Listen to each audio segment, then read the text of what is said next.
শূন্য আয়ুর্বেদিক। আপনারা একটিবার তেলটি ব্যবহার করলে গাছ কিভাবে কথা বলে, কিভাবে মানুষের উপকারে লাগে। এতে আছে মূল্যবান কয়েকটি গাছের নির্যাস ও ব্যথা উপশমকারী তেল। যা নেই তা শুধু কেমিক্যাল, এটি সম্পূর্ণ আয়ুর্বেদিক।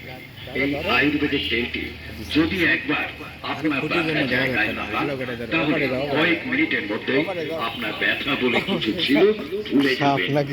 আপনার হাঁটুতে, কোমরে, ঘাড়ে বা পিঠে বা কোণে যদি ব্যথা থাকে, জয়েন্টে ব্যথা, শিরার ব্যথা, অবশিরা, চোট বা আঘাত লাগা ব্যথা, মচকা লাগা ব্যথা, অথবা দীর্ঘদিনের বাতের ব্যথা, আমবাত, রসবাত, ইসিবাত, সাইটিকাবাত এসব যদি থাকে, আপনাকে অনুরোধ করব বর্ষায় অন্তত একটিবার আমাদের তেলটি ব্যবহার করবেন। বড্ড শক্তিমতো কাজ পাবেন, ভ্যানিশ হয়ে যাবে।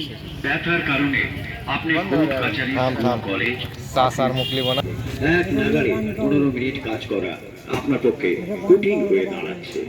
মাজায় ভীষণ ব্যথা, ঘাড়ের ব্যথায় বাবারই মারি করছেন, হাত ও পায়ের পাতা ফুলছে। আপনাকে অনুরোধ করব আপনি বিকে কবিরাজের লাল অয়েলে একটি ফাইল সংগ্রহ করবেন। বিকে কবিরাজের লাল অয়েল ব্যথা কমানোর তেলটি ব্যবহারের নিয়ম। সকালে এবং রাতে ব্যথার জায়গায় তেলটি সমানভাবে হালকা মালিশ করবেন। ব্যাস, ওই হাড়ের ব্যথা, শিরার ব্যথা, ঘাড়ের ব্যথা, মাজার ব্যথা, বাতের ব্যথা একেবারে ভিতর থেকে টেনে বার করে আনবে।